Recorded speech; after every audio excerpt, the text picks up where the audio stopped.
1, 2, 3, come on. Come on, come on.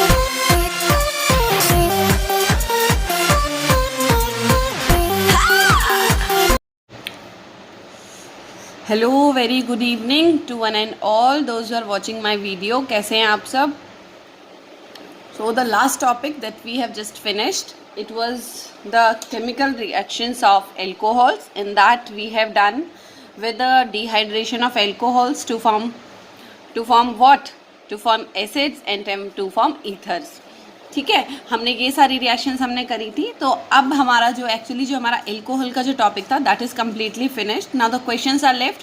तो मेरा एक पॉइंट ये था कि एक बार हम ये पूरा चैप्टर अपना कंप्लीट करते हैं, उसके बाद 2 और 3 वीडियोस में आपके पूरे इंटेक्स्ट क्वेश्चंस की और एक्सरसाइज क्वेश्चंस की मैं प्रॉपर वीडियो आपकी एक डालूंगी.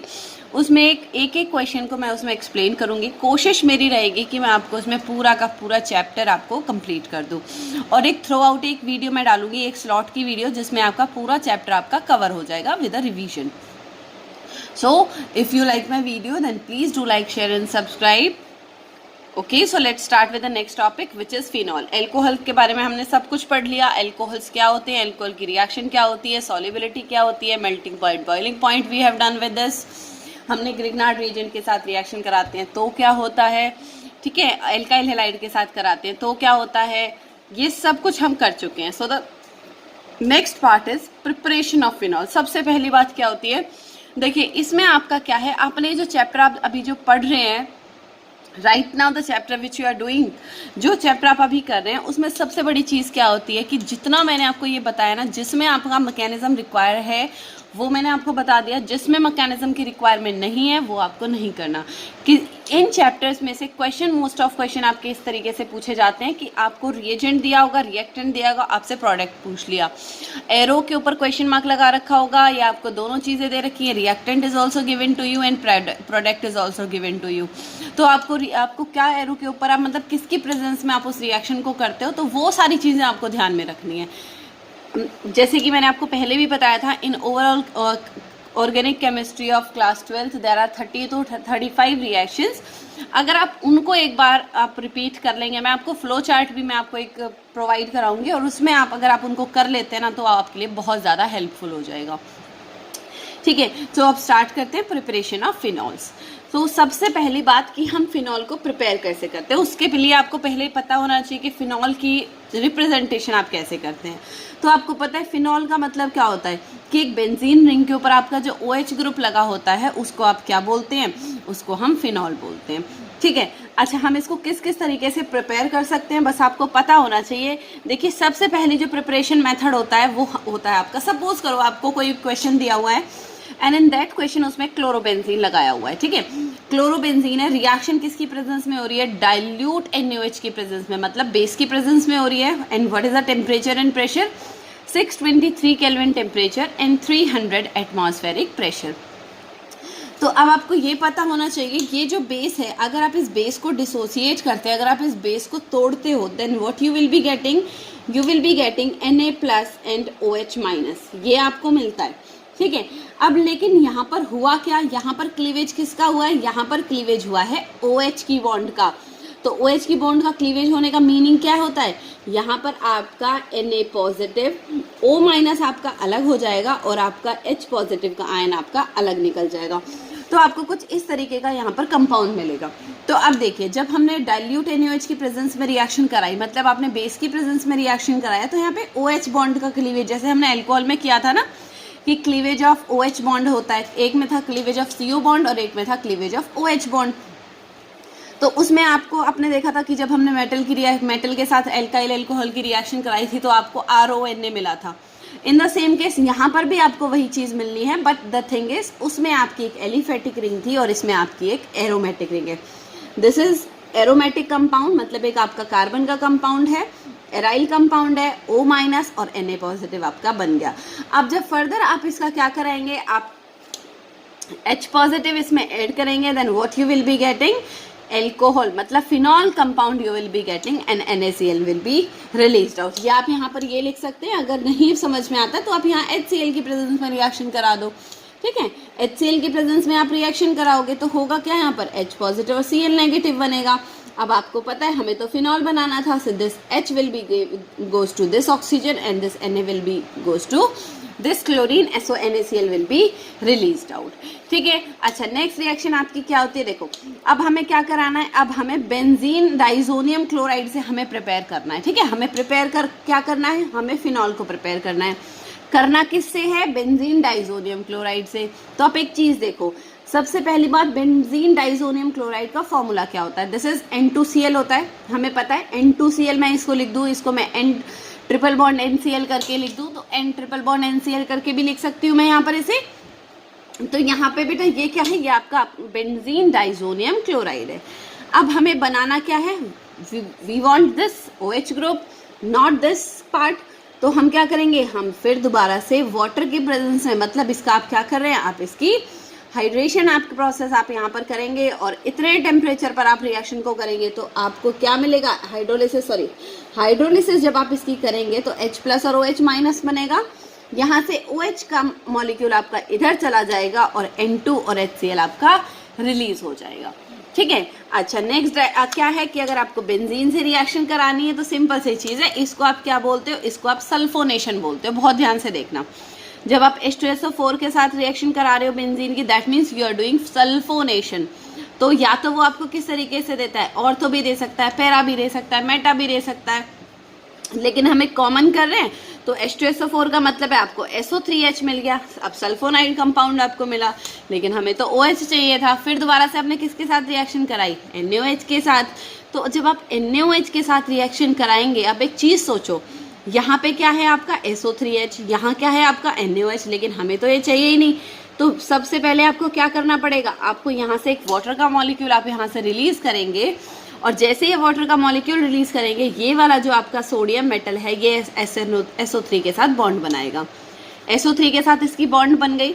अब आप देखिए, हमें ये नहीं चाहिए, हमें तो सिर्फ आपका क्या क्या, अब हमारे पास क्या क्या पॉसिबिलिटीज़ हो सकती हैं। देखो, इस SO3Na कंपाउंड की जो एरोमेटिक का ये जो कंपाउंड है, इसकी 3 पॉसिबिलिटीज़ है। या तो इसकी रिएक्शन आप सोडामाइड के साथ कराओ जो एक बेस बिहेव करता है, या NaOH के साथ कराओ, या NaCN के साथ।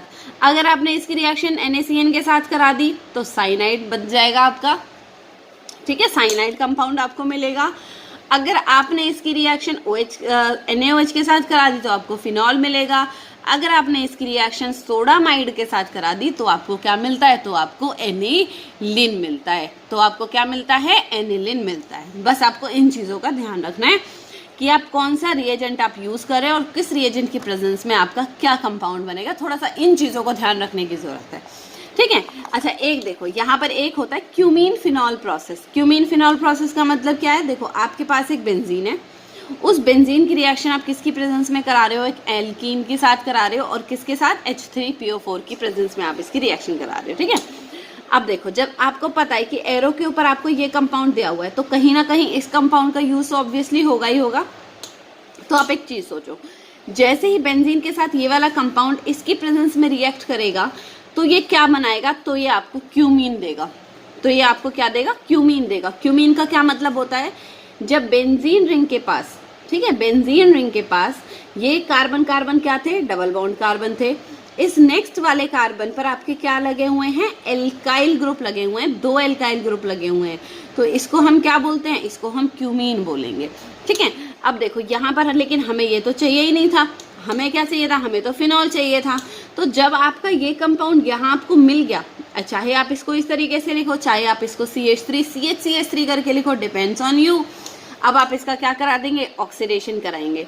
जब आप इसको ऑक्सीडेशन कराएंगे तो हमने ये बोला था कि हमारे पास एक अल्फा हाइड्रोजन का होना बहुत ज़्यादा ज़रूरी होता है ऑक्सीडेशन के लिए। तो क्या होगा, ना तो इसमें कोई चेंज आएगा ना इसमें कोई चेंज आएगा। ऑक्सीडेशन करा रहे हैं मतलब एडिशन ऑफ ऑक्सीजन करा रहे हैं, तो हमने दोनों ऑक्सीजन को एक साथ ही हमने यहाँ पर ऐड कर दिया। तो आपको क्या मिला, CH3COOH मिला।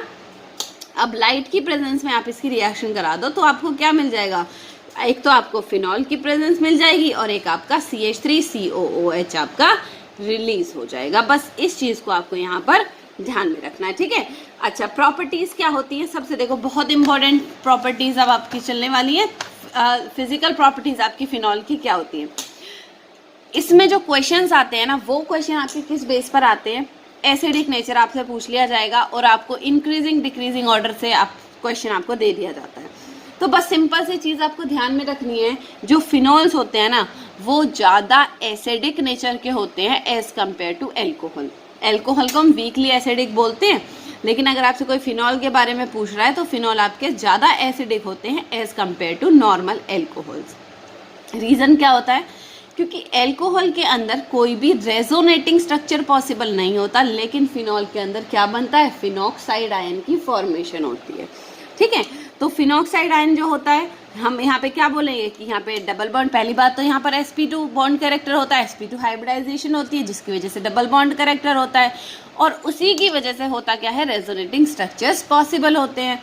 तो यहाँ पर क्या होता है? जो फिनॉक्साइड आयन जो होता है वो ज़्यादा स्टेबल होता है as compare to the alkoxide ion. अब देखो आपके पास यहाँ पर क्या था, हम स्ट्रक्चर को देखते हैं। देखो ये मैंने यहाँ पर क्या लगाया, यहाँ पर आपका एक OH था, ठीक है, बहुत ध्यान से देखना।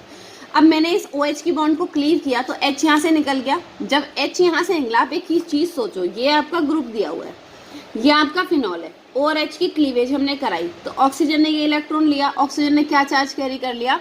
नेगेटिव का चार्ज कैरी कर लिया। ठीक है, अब देखो ऑक्सीजन ने नेगेटिव का चार्ज तो कैरी कर लिया, लेकिन क्या भी ऑक्सीजन स्टेबल है? नहीं है। तो होगा कुछ ऐसा कि इस ऑक्सीजन के ऊपर जो नेगेटिव का चार्ज आया था, मतलब ऑक्सीजन के ऊपर एक इलेक्ट्रॉन तो खुद का उसका था ही, एक उसने हाइड्रोजन का ले लिया, तो उसने क्या बना दिया? उसने यहाँ पर डबल बॉन्ड की फॉर्मेशन करी।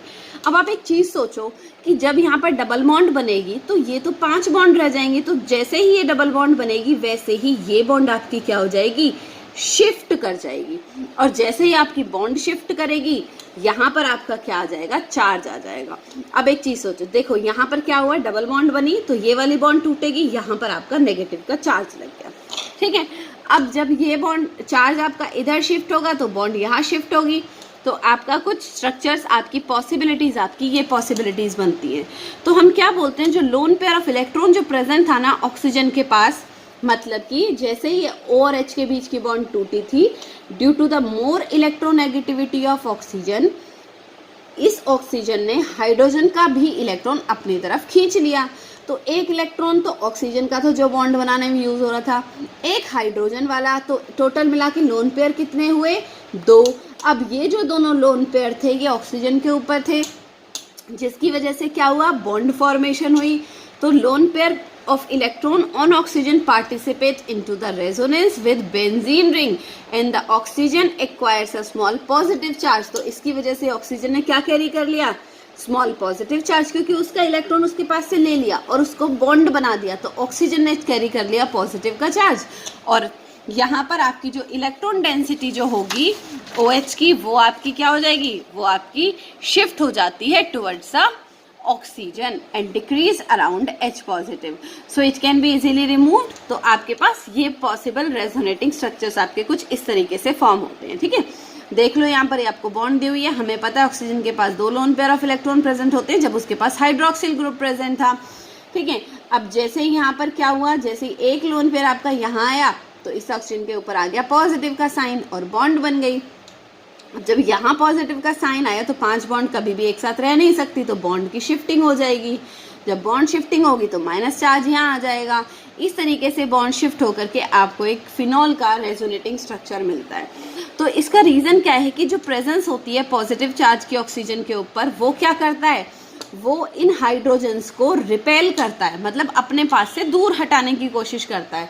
तो हम ये बोलते हैं कि फिनॉल्स को प्रोटोनेट करना बहुत ज़्यादा डिफ़िकल्ट होता है एज कम्पेयर टू एल्कोहल्स। इस वजह से हम ये बोलते हैं जो फिनॉल्स होते हैं वो ज़्यादा एसिडिक नेचर के होते हैं as compare to alcoholic group.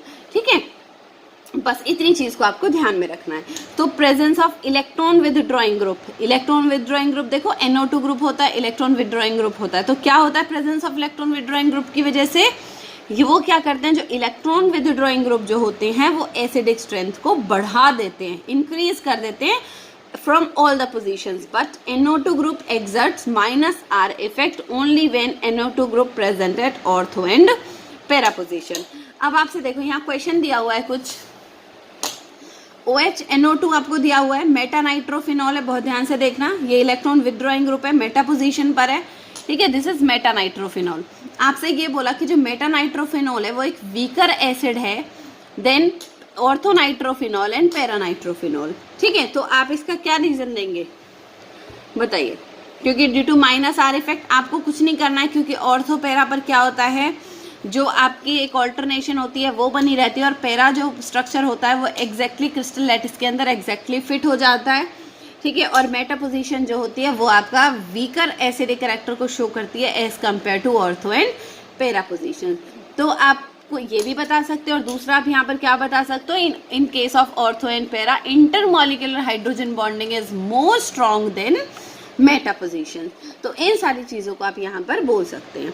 ठीक है, और अगर आपसे कोई ऑर्थो और पैरा में पूछ ले तो para is more stable as compare to ortho position, that means para is stronger acid as compare to ortho compound. Why this para compound? Because due to intermolecular hydrogen bonding is more strong. Along with this, the para structure fits exactly into the crystal lattice. That's why. अच्छा, इसके बाद जो आपकी reaction start होंगी which will be reactions of phenol. Phenol की क्या क्या reaction होती है, जैसे हमने एल्कोहल्स में किया था कि क्लीवेज OH बॉन्ड का होता है, क्लीवेज CO बॉन्ड का होता है, तो बस सारी चीज़ें बिल्कुल एग्जैक्टली सेम है। ठीक है, अच्छा देखिए, reaction involving cleavage of OH bond, जैसे हमने उसमें पढ़ा था cleavage of OH bond in alcoholic compounds, तो बस वहाँ पर भी यही काम करना है बेटा। सॉरी, वहाँ पर देखिए हमने वहाँ पर क्या किया था, हमने ROH प्लस में Na किया था, तो जब हमने और H के बीच की बॉन्ड को क्लीव किया था तो हमें कुछ कंपाउंड मिला था RO माइनस Na प्लस, हमें यही मिला था। बस वही चीज़ हम यहाँ पर कर रहे हैं। यहाँ पर हमारे पास क्या है, फिनॉल है, सोडियम मेटल की प्रेजेंस में आप रिएक्शन करा रहे हो, तो इसका मतलब क्या है, that means you are talking about the cleavage of OH bond का क्लीवेज आप कर रहे हो। और जब OH बॉन्ड का क्लीवेज होगा तो क्या होगा, यहाँ से H आपका रिमूव हो जाएगा और H की जगह क्या लग जाएगा, आपका Na की फॉर्मेशन हो जाएगी। ठीक है, बस आप इन चीज़ों का आप यहाँ पर ध्यान में रखेंगे। इसके बाद आपका जो नेक्स्ट स्टार्ट होता है, अगर आप NaOH के साथ, अभी आपने रिएक्शन किसके साथ करी थी, Na के साथ, तो आपको क्या मिला था, ONA मिला था। अगर आप बेस के साथ भी रिएक्शन करेंगे तो भी आपका क्या होगा, यहाँ पर सेम ही प्रोडक्ट आपको मिलेगा। This H and this OH molecule will be combined together to form water molecule, will be released out, along with this Na will be added to this sodium atom. So the compound that you will be getting like this, benzene ring के ऊपर आपका क्या हो जाएगा, this will be your ONA। ठीक है, so next topic आप देख लीजिए। अगर आप करते हैं बेटा, सॉरी, फिनॉल को आप किस में कन्वर्ट करें, मिथॉक्सी बेंजीन में आपको कन्वर्ट कर। देखो एक क्वेश्चन देखो, आपको क्या करना है, आपको फिनॉल को कन्वर्ट करना है, और किस में कन्वर्ट करना है, मिथॉक्सी बेंजीन में। सबसे पहली बात आपको स्ट्रक्चर का पता होना चाहिए, दिस इज बेंजीन ग्रुप, और इसके ऊपर आपका क्या लगा हुआ है, मिथॉक्सी। मिथॉक्सी का मतलब क्या होता है, OCH3 ग्रुप को हम मिथॉक्सी ग्रुप बोलते हैं। मतलब आपको क्या बनाना है, किससे क्या बनाना है, आपको फिनॉल से बनाना है, ये बनाना है। तो आप एक चीज़ सोचो, देखो थोड़ा सा ट्रिक लगानी चाहिए। यहाँ पर OH दिया हो, ये चीज़ सेम है, ये चीज़ सेम है, यहाँ पर O सेम है, यहाँ पर O सेम है, यहाँ एक H है लेकिन यहाँ पर एक एल्काइल ग्रुप है। तो आपको कुछ ऐसा कंपाउंड, ऐसा रिएजेंट यूज़ करना पड़ेगा जिससे आपका एक CH3 ग्रुप लग जाए। तो आप एक चीज़ सोचो, यहाँ पर आपके पास OH है, ठीक है, आप डायरेक्टली तो आप लगा नहीं सकते, धीरे धीरे एक रिएक्शन को करने के कम से कम भी 10 से 15 तरीके होते हैं अगर हमें आता हो तो। देखो यहाँ पर OH है, आपने इसकी रिएक्शन पहले Na के साथ कराई, ठीक है, अगर हमें लगता है कि हम उसका रिएक्शन चाहे बेशक लंबी हो जाए, if you can do this then you have to be. तो आप देखो Na के साथ आपने रिएक्शन कराई तो क्या बनेगा, आपने ONA बना दिया। आप NaOH भी लिख सकते हैं यहाँ पर, डिपेंड्स ऑन यू, अगर आपको आता है तो it's your wish, you can do it. OH था, सोडियम मेटल की प्रेजेंस में रिएक्शन कराई तो आपका क्या बना, यहाँ पर आपका ONA बन गया। अब आप एक चीज़ सोचो, अगर मैं इसकी रिएक्शन मिथाइल क्लोराइड के साथ कराऊंगी, ठीक है, मिथाइल क्लोराइड के साथ अगर मैं इसकी रिएक्शन कराऊंगी तो मुझे क्या मिल जाएगा, Na के साथ Cl आपका रिलीज हो जाएगा और O के साथ आपका CH3 जुड़ जाएगा, तो आपको मिल गया कंपाउंड।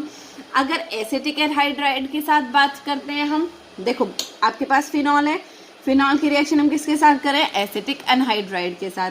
तो एक चीज़ सोचो, हमने पहले भी अल्कोहल वाले केस में भी किया था कि एक CH3COO और ये H तो आपका निकल जाता है बाहर, और ये आपका जो ग्रुप होता है OCOCH3 आपका कंपाउंड आपको एज इट इज़ मिल जाता है। अगर यही रिएक्शन हमें ग्रिग्नार्ड रिएजेंट के साथ करानी है तो हम कैसे करेंगे? हमारे पास फिनॉल दिया हुआ है, इस फिनॉल को हमें पता है किसके साथ रिएक्शन करानी थी? ग्रिग्नार्ड रिएजेंट के साथ करानी थी। तो आप एक चीज़ सोचो, जब हमें ग्रिग्नार्ड रिएजेंट के साथ करानी थी तो हमने ये चीज़ को पढ़ा था ना कि जो O होता है वो किसके साथ रिएक्शन करता है? MgX के साथ, और जो CH3 होता है वो आपका इस मतलब वो आपको एक सिंपलर एल्केन देता है। तो CH3H के साथ जुड़ा CH4 बना दिया, और ये इसके साथ जुड़ा तो क्या बना दिया? OMgX बना दिया। So it was all about the cleavage of OH bond, ठीक है, cleavage of OH bond in case of phenols. अगर क्लीवेज बात करते हैं, क्लीवेज ऑफ CO बॉन्ड की अगर हम क्लीवेज की बात करते हैं कि बॉन्ड कौन सी टूट रही है? C और O के बीच की बॉन्ड टूट रही है इन एल्कोहलिक कंपाउंड। तो जिंक डस्ट के साथ रिएक्शन कराओ, आपके पास फिनॉल है, जिंक डस्ट के साथ आप रिएक्शन करा दो। जब भी कभी भी, अब देखो आपके पास ये पॉइंट मिल गया, आप जब भी कभी भी आपको किसी भी केमिकल रिएक्शन में आपको जिंक डस्ट अगर आपको मिल जाए एरो के ऊपर, तो इसका मतलब ये है कि जो रिएक्टेंट आपको दिया हुआ है ना, वो रिएक्टेंट अपना जो फंक्शनल ग्रुप उसके पास प्रेजेंट होगा उसको वो रिमूव कर देगा, एलिमिनेट कर देगा। तो क्या बन जाएगा? वो सिर्फ और सिर्फ आपका बेंजीन बन जाएगा, ठीक है। बेंजीन प्लस में आपका ZNO आपका बाहर निकल गया। फिनॉल को आपको किस में कन्वर्ट करना है? क्लोरोबेंजीन में कन्वर्ट करना है। क्वेश्चन देखो, फिनॉल से आपको क्या बनाना है? क्लोरोबेंजीन बनाना है। कैसे बना सकते हैं? देखो, हमें ये OH नहीं चाहिए, ठीक है, हमें यहाँ से इसको हटा देते हैं। चलो हम हटाएंगे कैसे? हमें जब इसको हटाना है तो जिंक डस्ट की प्रेजेंस में रिएक्शन कराओ, जिंक डस्ट की प्रेजेंस में रिएक्शन कराए, सिर्फ बेंजीन बन गया। लेकिन हमें क्या चाहिए? हमें क्लोरोबेंजीन चाहिए। अब क्लोरो चाहिए तो आप उसका क्लोरीनेशन कर दो, सिंपल सी बात है, Cl2 की प्रेजेंस में रिएक्शन करा दो, UV लाइट की प्रेजेंस में हो जाएगी, आपको क्लोरोबेंजीन मिल जाएगा। अगर अमोनिया कहीं दिया हुआ हो एरो के ऊपर और अनहाइड्रस ZnCl2 आपका लिखा हुआ हो, तो आप एक चीज़ का ध्यान रखेंगे, अगर अमोनिया दिया हुआ है, अनहाइड्रस ZnCl2 लिखा हुआ है, इसका मतलब आपको क्या प्रिपेयर करना है? आपको एनिलिन की फॉर्मेशन करनी है, ठीक है। आपको क्या प्रिपेयर करना है? आपको सीधा सीधा आपको एनिलिन बना देना है फिनॉल से। ये आपकी रिएक्शन हुई क्लीवेज ऑफ CO बॉन्ड की। अच्छा, इसके बाद देखिए next, reaction involving benzene ring, reaction involving benzene ring. अब ये जो टॉपिक है, इस टॉपिक को, ये C पार्ट है इसका, इसमें आपका क्या होता है कि हमें पता है कि फिनॉल जो होते हैं वो ज़्यादा रिएक्टिव होते हैं एज कम्पेयर टू बेंजीन, ठीक है। तो क्योंकि क्यों होता है रिएक्टिव? अब इसका भी तो एक रीज़न होता है ना, क्यों होता है? इसका रीज़न ये होता है कि जो बेंजीन रिंग होती है ना, फिनॉल जो होता है उसमें OH ग्रुप प्रेजेंट होता है, और जो OH ग्रुप होता है उसकी इलेक्ट्रॉन डेंसिटी वो क्या कर देता है? वो बहुत ज़्यादा इलेक्ट्रॉन डेंसिटी कर देता है ऑर्थो और पैरा पोजिशंस पर as compare to meta position. तो हम ये बोलते हैं जो फिनॉल होते हैं वो हाईली रिएक्टिव नेचर के होते हैं as compare to the normal benzene. तो ब्रोमिनेशन, देखो ब्रोमिनेशन क्या होता है? क्लोरीनेशन, नाइट्रेशन, सल्फोनेशन, ये सारी चीज़ें बहुत कॉमन है।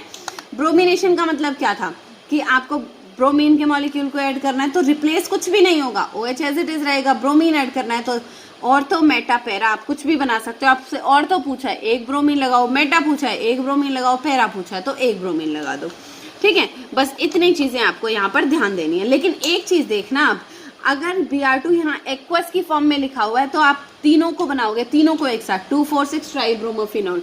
लेकिन Br2 तो दिया हुआ है, लेकिन एरो के ऊपर आपका कार्बन सल्फाइड लगाया हुआ है, कार्बन डाइसल्फाइड, जिसको CS2 हम बोलते हैं।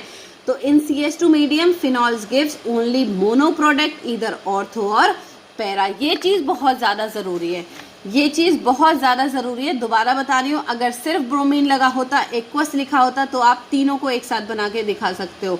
लेकिन आपको फिनॉल के साथ ब्रोमिनेशन कराना है, लेकिन CS2 की प्रेजेंस में कराना है। तो CS2 एक ऐसा रिएजेंट होता है जो आपको सिर्फ मोनो प्रोडक्ट देता है, एंड दैट मोनो प्रोडक्ट में बी ऑर्थो एंड इट में बी पैरा, ठीक है। अब नेक्स्ट आपका क्या आता है? नाइट्रेशन। नाइट्रेशन की दो प्रोसेसेस होती हैं, या तो आप रिएक्शन कॉन्सेंट्रेटेड HNO3 के साथ कर सकते हैं, या रिएक्शन आप डाइल्यूट HNO3 के साथ कर सकते हैं।